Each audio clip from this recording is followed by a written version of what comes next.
friends, and welcome back to another video. I couldn't be more excited about today's video. We're doing one of my favorite things ever, one of my favorite activities ever, which is going to bookstores and book shopping. It feels like it has been a good minute since the last time that I bought new books and that I had been to a good bookstore. I want us to have a fun day out in the city. We're going to hit some bookstores, buy some new books. Hopefully the bookstores that I will go to will have a good selection. I have chosen to visit two bookstores that I have never been to before, not because they are new, just because I haven't been to before. They are in the center of Athens, so I cannot wait to check them out. Hopefully they will have a good selection, and I am ready to leave. I gotta run so I don't miss my bus, and I'm gonna see you in the bookstore.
friends, I am back home, and are we ready for a book haul? I feel like this book haul today is going to be so good. You know when you go book shopping and you find books that you have been wanting to read and it just hits and you're just so excited to add all these books to your book collection? Yeah, that's me today. There were also plenty of other books that I wanted to get today, but I had to control myself because I got 1, 2, 3, 4, 5, 6 books, and these were 70 something euros, so these were expensive. And I don't know when I'm going to go book shopping again.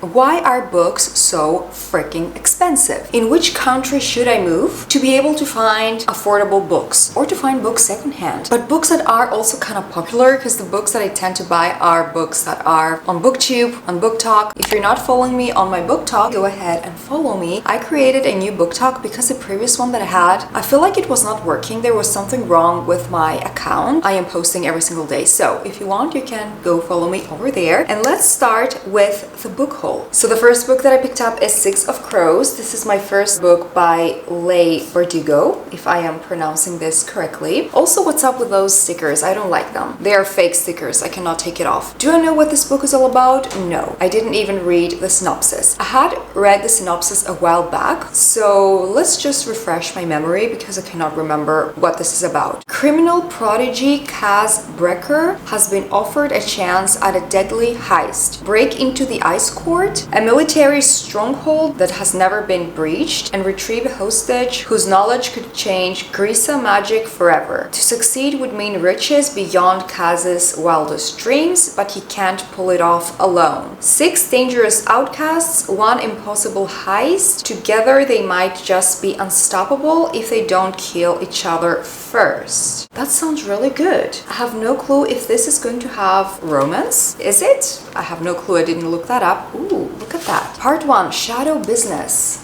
I love me a good fantasy book, but in my fantasy books, I like a little bit of romance in there as well. And I don't know if this one is going to have any. I have no clue. But I went ahead and got also the second one. This is a duology. So I also picked up Crooked Kingdom. I'm not going to read the synopsis because I don't want any spoilers. And sometimes if you have not read the first book and you try to read the synopsis of the second book, you find out spoilers, and I don't want to do that. The next book that I picked up is the second book of a trilogy, which is The Ballad of Never After. The first book in this trilogy is Once Upon a Broken Heart. I have it right here. So this is book number 1, and I went ahead and got book number 2. Have I read book number 1? No, but I have heard really good things about it. I am 100% sure that this has romance in it. And again, I cannot read the synopsis of this one because it is the second book. So if you have no clue what this series trilogy is all about, let me give you the synopsis of the first book. For as long as she can remember, Evangeline Fox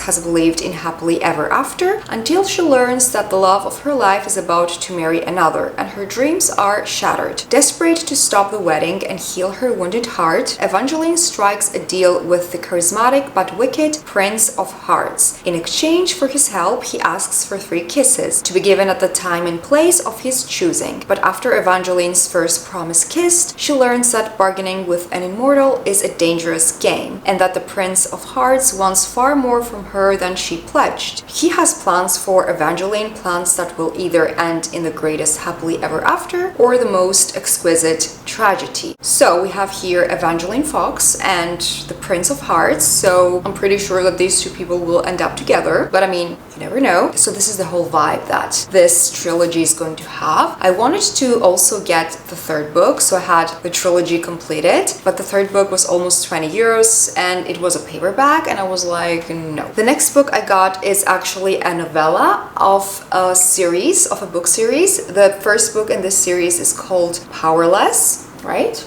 Yeah, it is Powerless. I haven't read that yet either, but I went ahead and also got the novella. I think that this novella has to do with the main character's best friend, if I have understood that correctly. But let's read the synopsis, because I didn't read that either while I was at the bookstore. Adina and Peyton have always been inseparable. Fate brought them together when they were young, but friendship ensured they would always protect each other and the home they built in the slums of Loot. But now Peyton an ordinary, has been selected for the purging trials, which means almost certain death. Now alone in loot, Adina must fend for herself. After attempting to steal, it's a mysterious man from the market who comes to her rescue. Mac's shadowy past and secretive power set him apart from the other low-level elites of loot. And as the pair team up to see their loved ones before the trials, the quest tests their loyalty, their love, and their lives. Apparently, this is a devastating book. I have seen people reading it and they are crying. I have a feeling that I know what is going to happen. I feel like it has been spoiled for me. I'm not gonna say what I think that it's going to happen because I don't want to spoil it for anybody else. The next book that I got is not a fantasy book because everything else is a fantasy book. I got a novel love story by Ashley Poston. This is the author who has written The 7-Year Slip, and this is her latest release. And I have heard again really good things both about The 7-Year Slip and this one, so I decided to pick it up. Sometimes in between fantasy books I like to read some contemporary romance just as palate cleansers, but still I also love this genre if it is well written according to my taste, because I feel like some contemporary romances are not my cup of tea. That's why I also gravitate towards fantasy and romantasy a bit more. But if a contemporary romance is well written, I will eat it up. So let's read the synopsis. So the name of the main character is either Eileen, not Aileen, Aileen,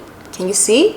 I will go ahead and say that her name is Aileen. Eileen? Anyways, Aileen Merriweather loves a good love story. The fictional kind anyway. After all, imaginary men don't break your heart. But when Aileen's car breaks down en route to her annual book club retreat, she finds herself in Elloraton, a town where every meet is cute, the rain always comes in the afternoon, and the bookshop is always curated with impeccable taste. It feels too good to be true because Elloraton is the setting of her favorite romance series, and Aileen is sure she must be here to bring the town its storybook ending. But there's one character she can't place: the grumpy bookshop owner with mint green eyes and an irritatingly sexy mouth. He does not want Aileen to finish this story, but how else can she find her happily ever after? This sounds like a really So look, this sounds like a cute story, like a cute love story. And I feel like a story like this one, with this kind of synopsis, you will either love it or hate it. And it has everything to do with the writer's writing. And I have heard that this writer, Ashley Poston, knows how to write good romance books. So I have a feeling that this is going to be indeed very, very good. Plus, I love the cover. Look at these colors, so bright, so fun. And the last book, I got it because I had read a comment online and the person was saying that if you loved Piranesi, which is one of my favorite books ever, you are going to love The Starless Sea. So that's exactly why I picked it up, because if a book is going to make me feel like Piranesi did, if it's going to make me have that experience all over again, I want to read it. First of all, the cover is gorgeous. I love the owl and the keys and the bees. It is just so beautiful. And let me give you the synopsis. When Zachary Rawlings stumbles across a mysterious book containing details from his own life among its pages, it leads him on a quest unlike any other. Following the clues inside, he is guided to a masquerade ball, a dangerous secret club, and finally to an ancient subterranean library. What Zachary finds in this curious place is more than just a buried home for books and their guardians. It is a place of lost cities and seas, lovers who pass notes across time, and of stories whispered by the dead. But when the library is threatened, Zachary must race through its twisting tunnels and sweetly soaked shores, searching for the end of his story. Doesn't this sound like a fever dream? Exactly how Piranesi sounded to me and how it felt to me when I started reading it. I just love that feeling, you know, when a book starts and you're feeling a bit lost and you're wondering what is going to happen, and then the story starts unraveling and you start to slowly realize what is going on. Maybe my expectations are already too high for this book, but you never know. Maybe I will love it more than Piranesi, maybe I will love it less, maybe I will love it equally, so I cannot wait to start this one. And this will be my book haul. These are all of the books that I got. Also have been thinking about buying a Kindle. If you have a Kindle and you are a reader, let me know if it is worth it, which one you have, which one should I check out, which one is the best one, I guess, because physical books, they are so freaking expensive. And also, if you know maybe an online bookstore where I can find secondhand books at a good price, also let me know.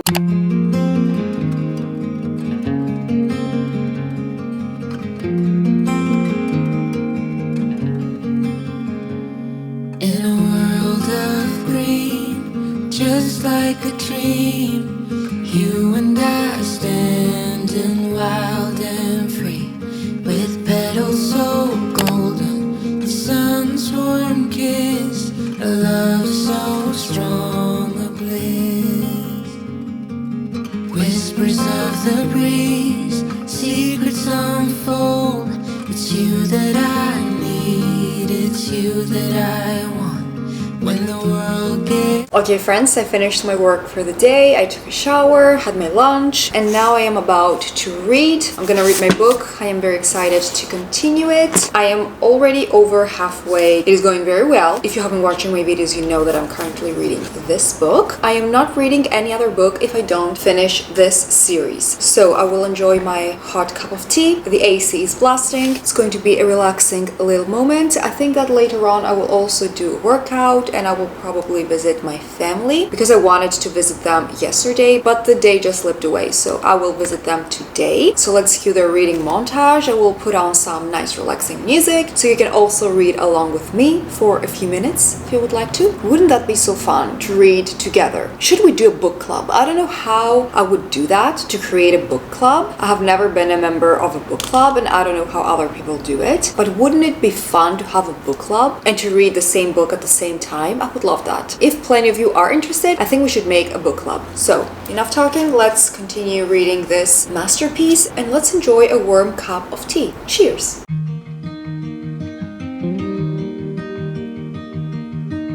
Say something that will make my day,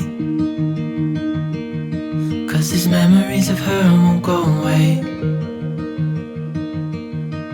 They're haunting me so I can't sleep. She was a pretty little liar who cut me deep,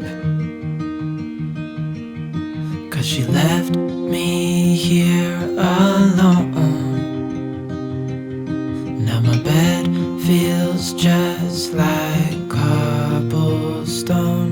Oh, why did she go? Oh,